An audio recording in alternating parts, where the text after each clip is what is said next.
ஒரு பெண் போராடி இந்த குற்றவாளிகளை அம்பலப்படுத்த முடியுமா? ஒரு அமைப்பு இருந்தால் தான் அம்பலப்படுத்த முடியும். ஒரு கட்சி இருந்தால் தான் அம்பலப்படுத்த முடியும். அது இல்ல. நீங்க உட்குடி பார்த்துக்கோனா உட்குடியை பிஎஸ்பியிலிருந்து பிரிக்கிற வேலையை ஆனந்தன் செய்வதற்கு யார் அனுமதி கொடுத்தா? மாயாவதி அனுமதி கொடுத்தாங்களா? நான் பார்த்துக் கொள்வதாக இன்று காலில் விழுந்து மன்றாடினார் இன்றைய மாநில தலைவர். ஆமா, ஆனந்தன். யார் சொல்றா? திருமதி டெல்லியில திமுக ஆட்சி மீது அபாண்ட பலி.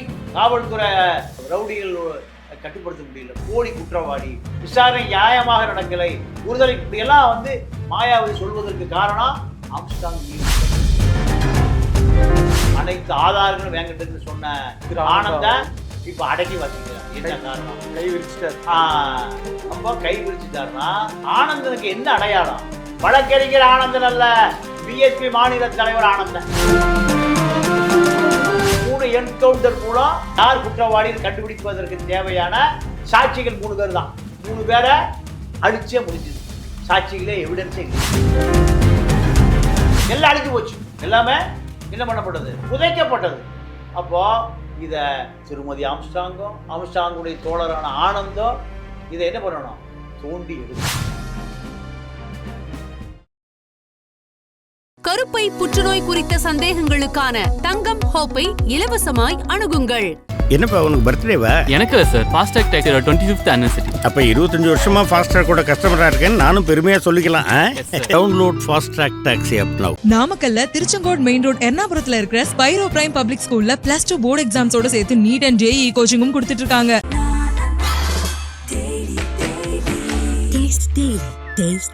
உலக தமிழர்களுக்கு வணக்கம். இது கிங் டிவி.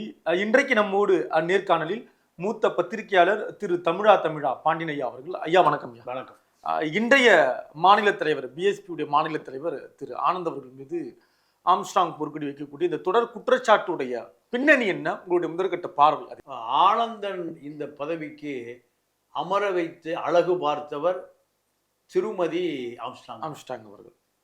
நீங்க நேற்று முன்தினம் வேதனையோடு ஒரு பேட்டி கொடுக்குறாங்க. இந்த இயக்கத்தை பகுஜன் சமாஜ் கட்சியும் ஆம்ஸ்ட்ராங்குடைய தோழர்களையும் எந்த பழுது இல்லாமல் நான் பார்த்து கொள்வதாக இன்று காலில் விழுந்து மன்றாடினார் இன்றைய மாநில தலைவர். ஆமா, ஆனந்தன். யார் சொல்றா? திருமதி ஆம்ஸ்ட்ராங். அப்போ ஆம்ஸ்ட்ராங்குடைய மனைவி மாயாவதிக்கு மிக நெருக்கமான அறிமுகமானவர். ஆனந்தனை இவர்கள்தான் மாயாவதிக்கு அறிமுகப்படுத்தி வைக்கிறார். 2வது, ஆம்ஸ்ட்ராங்குடைய அரசியல் என்னன்னா, புத்த பூர்ணிமா நாக்பூருக்கு இங்கிருந்து 1500 பேரை ரயிலில் கூட்டிட்டு போவார். எங்க? நாக்பூருக்கு, புத்த பூர்ணிமாவுக்கு. அதே போல அம்பேத்கர் பிறந்த நாள், நினைவு நாள் 2க்கும் ஒரு ரயிலை புக் பண்ணி 1500 பேரை ஒரு பெரிய மண்டபம் எடுத்து ஒரு விழா, மாயாவதி தலைமையில் பெரிய விழா எடுப்பார். இங்கிருந்து 1500 போவோம், அங்கிருந்து ஒரு 5000 பேர், 10,000 பேர் கொண்ட அரங்கு நிறைந்த பிறந்தநாள் விழா கொண்டாடுவார். அவர் ரியல் எஸ்டேட் பண்ணாரு, கட்ட பஞ்சாயத்து பண்ணாரு, எல்லாம் இருந்தாலும் அவருடைய இன்னொரு முகம் இப்படியான முகம். இதுதான் மாயாவதி ஆம்ஸ்ட்ராங்குடைய கொலைய அகில இந்திய செய்தியாக்கினார். டெல்லியில திமுக ஆட்சி மீது அபாண்ட பலி. காவல்துறை ரவுடிகள் கட்டுப்படுத்த முடியல, போலி குற்றவாளி, விசாரணை நியாயமாக நடக்கலை, விடுதலை, இப்படியெல்லாம் மாயாவதி சொல்வதற்கு காரணம் ஆம்ஸ்ட்ராங் மீது உள்ள பற்று. அந்த அளவுக்கு நம்பிக்கை உள்ளவரோ நடந்திருக்காரு நபர். அப்போ இதையெல்லாம் முழுதாக மாநில தலைவர் பதவியை பொற்குடி ஆம்ஸ்ட்ராங் தான் இருக்கணும்னு, என்னை போல ஒரு இரும்பு பெண்மணியா இரு உடைய கணவருக்கு பின்னால். யார் சொல்றது? மாயாவதி. அவர்கள். அப்போ மாயாவதியினுடைய நேரடி பார்வையில் இருப்பவர் தான் பொற்குடி தான் ஆனந்தனை மாநில தலைவர், இந்த மாநில ஒருங்கிணைப்பாளர். அவங்க முடிவு பண்றாங்களா இவர் விரும்பி கேட்டதுனால அந்த பொறுப்பு? அப்போ தன்னுடைய கணவருடைய அரசியல் பயணம் தொடரணும். கணவருடைய நண்பர், தோழர் ஆனந்தன். இப்போ ஆனந்தன் ஒரு அறிக்கை நேற்று விட்டார். இந்த பொறுப்புல விடுவிக்கப்படுகிறார் பொற்குடி ஆம்ஸ்ட்ராங். இனிமேல் குடும்பத்தையும் வழக்கையும் அவங்க பார்த்துக்கணும். அப்ப கட்சி பார்த்துக்காதா? ஆனந்தன் பார்த்துக்க மாட்டாரா? மாயாவதி பார்த்துக்க மாட்டாங்களா? பிஎஸ்பி பார்க்காதா? இது அதோடைய அர்த்தம் என்ன? இல்ல அப்படி பாத்துக்கணுமா? தார்மீக உரிமை இருக்கா? ஆ? அப்படி ஒரு கேள்வி வரும் இல்லையா? இருக்கு இல்லைங்க ரெண்டாவது விஷயங்க. ம். பிஎஸ்பியோட ரோல் என்ன அந்த வழக்குலன்னு கேட்குறேன். பிஎஸ்பிக்காகத்தான் அவன் செத்து போயிட்டான். ஆமா. மரணம் என்பது ஆம்ஸ்டாங் செத்தா இவ்வளவு பிரச்சனை இல்லை. ம். பிஎஸ்பியினுடைய மாநில தலைவர் என்பதுதான் இப்போ அவரோட அடையாளமே. ஆம்ஸ்டாங் செத்தா மாயாவதி வந்திருக்குமா? வந்திருக்கு. வந்திருக்க மாட்டாங்க. ஏன் மாயாவதி வர்றாங்க? தன் இயக்கத்தோட ஒரு மாநில தலைவர், பிரதிநிதி, தமிழ்நாட்டுடைய முகம் அவங்க. அடையாளம். அப்போ நீங்க தார்மீக உரிமை இருக்கா இல்லையாங்க விஷயத்துக்குள்ளே போக வேண்டாம். நீங்க ரெண்டு விஷயம் இருக்கு. உரிமை இருக்கிறது ஒரு விஷயம், உரிமை இல்ல நீங்க இதுல குடும்ப பிரச்சனை அப்படின்னு சொல்லுவது ஒரு ரெண்டு. ஆனால் ரெண்டாவது கேள்வி என்பது முரணான கேள்வி. குடும்பத்தை பார்த்துக் கொள்வது அவர் பொறுப்பு, சரி. வழக்கை பார்த்துக் கொள்வது அவர் பொறுப்புனா பிஎஸ்பி எதுக்கு இருக்குன்னு கேட்கிறேன். பிஎஸ்பி தலைவர் ஆனந்தா எதுக்கு வழக்கறிஞரா இருக்காரு? ஒரு பெண் போராடி இந்த குற்றவாளிகளை அம்பலப்படுத்த முடியுமா? ஒரு அமைப்பு இருந்தால் தான் அம்பலப்படுத்த முடியும். ஒரு கட்சி இருந்தால் தான் அம்பலப்படுத்த முடியும். அது இல்ல நீங்க புட்குடி பார்த்துக்குவானா? புட்குடியை பிஎஸ்பியிலிருந்து பிரிக்கிற வேலையை ஆனந்தன் செய்வதற்கு யார் அனுமதி கொடுத்தா? மாயாவதி அனுமதி கொடுத்தாங்களா?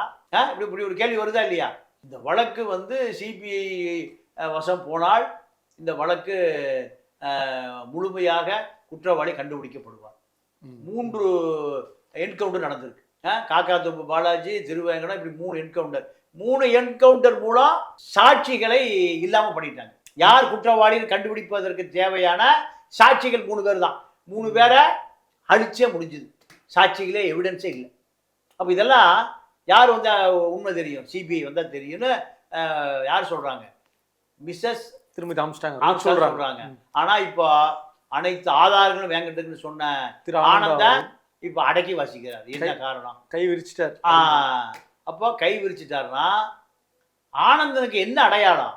வழக்கறிஞர் ஆனந்தன் அல்ல, பிஎஸ்பி மாநில தலைவர் ஆனந்தன் இல்லையா?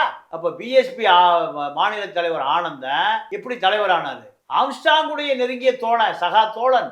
ஆம்ஸ்டாங்குடைய தோழர்களை உங்களுக்கு கட்டுப்பட மறுக்கிறார்கள் என்ற காரணத்தினால அவனை பூரா கட்சி விட்டு நீக்கிட்டு உங்களுடைய ஆதரவாளர் நியமிக்கிறீங்க. அதான் சண்டை.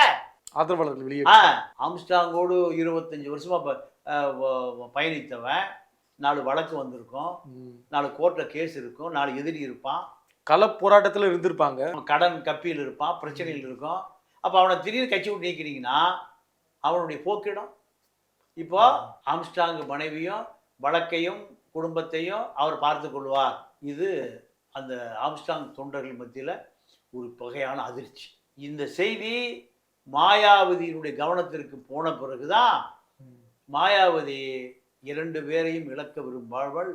கௌதம் ஒரு நாடாளுமன்ற உறுப்பினர், இன்னொருத்தர் ராஜுன்னு ஒருத்தர் முன்னாள் நாடாளுமன்ற உறுப்பினர், 2 நாடாளுமன்ற உறுப்பினர்களை அனுப்பி உண்மை நிலைமை என்ன அந்த அம்மா பார்த்துட்டு சொல்றாங்க. 2 பேருமே யூபி எம்பிக்கள், ஒருவர் முன்னாள் ஒருவர் இன்னார். இவங்க போய் கொடுத்த ரிப்போர்ட் படி ஆம்ஸ்டாங் ஆதரவாளர்கள் புறக்கணிக்கப்படுகிறார்கள். அது உண்மை வெளியே வந்துச்சு. அவனை வேற கட்சிக்கு போயிட்டானா கட்சி அழிஞ்சு போயிடும். சரி. புதிதாக தலித்துக்கள் இனி இப்போ பிஎஸ்பியை நோக்கி வருவதற்கு ஆட்களே இல்லை. தமிழ்நாட்டில் திருமாவளவன் தலித்து தனிப்பட்ட தலைவராக அடையாளம் காணப்பட்டு விட்டார். ஆமாம். அதை மீறி வளரணும்னா ஆம்ஸ்டாங் இருந்த பொழுது அது நடந்தது. முதல்ல இருக்கவங்களை காப்பாற்றணும், அப்புறம் புதுசாக வரவங்க சேர்த்துக்கலாம். அப்போ ஆனந்த அந்த வேலைகளை செய்யாமல் ஆம்ஸ்டாங்குடைய ஆட்கள் தனக்கு கட்டுப்பட மறுக்கிறார்கள் காரணத்தை வச்சு அவங்கள பூரா மாவட்ட செயலர் தூக்கிட்டார். மாவட்டம், நகரம், ஒன்றியம் எல்லாம் தூக்கிட்டார். தூக்கிய பிறகு அவன் பூரா எங்கே போகிறான்? ஆம்ஸ்டாங் வீட்டுக்கு போகிறான். நாங்கள் தோழரோடு தோல் நின்றோம். நாங்கள் பல வழக்குகளை சந்தித்தோம், பல வழக்கு நிலுவையில் இருக்கு, எங்களுக்கு போக்கிடமே இல்லை. இப்போ ஆம்ஸ்டாங்கோடு இருந்தவனுக்கு போக்கிடம் இல்லை, ஆம்ஸ்டாங் மனைவிக்கும் போக்கிடம் இல்லை. இந்த அறிக்கை எதை காமிக்குது? கட்சி மாநில ஒருங்கிணைப்பாளர் பதவியிலிருந்து விலக்கப்படுகிறார், விடுவிக்கப்படுகிறார். குடும்பத்தையும் வழக்கையும் அவர் பார்த்துக்குவார். ஆனந்தனோட அந்த அம்மா பெரிய அட்வொகேட்டா? சுப்ரீம் கோர்ட்டு போய் அவதாரி இருக்காங்களா? இல்லை ஹைகோர்ட்டு போய் வழக்கறிஞர், அவ்வளோதான். அப்போ இந்த வழக்கிலிருந்து நானும் விடுவித்துக் கொள்ளுகிறேன் தான் மறைமுக செய்தி. இந்த இடத்துல இன்றைய காங்கிரஸ் மாநில தலைவர் செல்வ பிறந்தவரோட பேர் அடிப்படுது இல்லையா? அது என்ன காரணம்? அந்த என்கவுண்டருக்கும் இதுக்கும் முடியாத தொடர்பு உண்டா? நீங்கள் நிறைய விஷயங்கள் என்கவுண்டர் செய்யப்பட்டது. சரி, நிறைய செய்திகளை குழி தோண்டி புதைக்கப்பட்டது. செய்திகளே என்கவுண்டர் நிறைய பண்றாங்க. செய்திகளையே அதான் நான் சொல்றேன். ம், ம், ம். நீங்க செய்திகளே என்கவுண்டர் செய்யப்பட்டது. பட்டுது. ம். அப்போ உண்மை எப்படி வெளிவரும்? 3 பேர் என்கவுண்டர் செய்ய வேண்டிய அவசரமா செய்ய வேண்டிய தேவை என்ன? 3 பேர் தான் உயிருள்ள சாட்சி. இப்போ இந்த 3 பேருக்கு பின்னாடி பல உயிரற்ற சாட்சிகள் இருக்கும். எல்லாம் அழிஞ்சு போச்சு. எல்லாமே என்ன பண்ணப்பட்டது? புதைக்கப்பட்டது. அப்போ இதை திருமதி ஆம்ஸ்ட்ராங்குடைய தோழரான ஆனந்தம் இதை என்ன பண்ணணும்? தோண்டி எடுக்கணும். இதுதான் ஆம்ஸ்ட்ராங்குடைய கொலைக்கு யார் காரணம் என்ற உண்மையை வெளிக்கொண்டு வரணும். ஆனால் இப்போ இவர்களுக்குள்ளேயே ஒற்றுமை இல்லாமல் ஒற்றுமை இல்லை. அப்போ குற்றவாளி தப்பிக்கிறதுக்கு வாய்ப்பு அதிகமாயிடும். இதுதான் இப்போ ஆம்ஸ்ட்ராங் கட்சியினுடைய நிலை, ஆம்ஸ்ட்ராங் அந்த கொலையினுடைய பின்னணி. இதை தேசிய தலைமை எப்படி எடுத்துக்கொண்டு போக போகிறது? ஆனந்தன் பக்கமா இல்லை திருமதி பொற்கொடி பக்கமா அப்படின்றது? விடுவிக்கப்படுகிறார் அப்படின்னா விடுவிக்கப்படுவதற்கான அதிகாரத்தை யார் கொடுத்தா? யூபியிலிருந்து அந்த அதிகாரம் கொடுக்கப்பட்டிருக்கணும். அப்போ மாயாவதி இந்த வரலாறு தெரியுமா? இல்லை மாயாவதியே விடுவிக்கப்பட்டு இருக்கிறாரா? ஆம்ஸ்ட்ராங் மனைவி மாநில ஒருங்கிணைப்பாளர் பதவி என்பது இப்படி பல கேள்விகளுக்கு விடை தேட வேண்டியிருக்கு. ஆம்ஸ்ட்ராங் கொலைகளுக்கு மட்டும் குற்றவாளியை நோக்கி விடை தேட வேண்டிய அவசியத்தில் இப்போ இந்த வழக்கினுடைய போக்கு திசை மாறுகிறது. யார் மாற்றுகிறார்கள்? நீங்கள் ஆனந்தன் யாருக்கு மாற்றாக இருக்கார்? யாரோடு அவர் நட்பாக இருக்கிறார்? இப்படி பல விஷயங்கள் புதைந்து கிடக்கு. இதெல்லாம் வெளியே வர வேண்டிய தேவை இருக்கிறது. இந்த ஆம்ஸ்ட்ராங் கொலை வழக்கில் அரசியல் 2 குழுவாக பிரிந்து நிற்கிற பொழுது பல உண்மைகள் கூடிய விரைவில் வெளிவரும். ரொம்ப நன்றிங்க. நன்றி, வணக்கம். கருப்பை புற்றுநோய் குறித்த சந்தேகங்களுக்கான தங்கம் ஹோப்பை இலவசமாய் அணுகுங்கள். என்னப்பா உனக்கு பர்த்டேவா? எனக்கு சார் ஃபாஸ்டாக் டேக்ஸோட 25th anniversary. அப்ப 25 வருஷமா ஃபாஸ்ட்ராக் கூட கஸ்டமரா இருக்கேன்னு நானும் பெருமையா சொல்லிக்கலாம். டவுன்லோட் ஃபாஸ்ட்ராக் டாக்ஸி ஆப் நவ. நாமக்கல்ல திருச்செங்கோடு மெயின் ரோட் எர்ணாபுரத்துல இருக்கிற ஸ்பைரோ பிரைம் பப்ளிக் ஸ்கூல்ல +2 போர்டு எக்ஸாம்ஸோட சேர்த்து நீட் அண்ட் JEE கோச்சிங்கும் கொடுத்துட்டு இருக்காங்க. Taste the daily.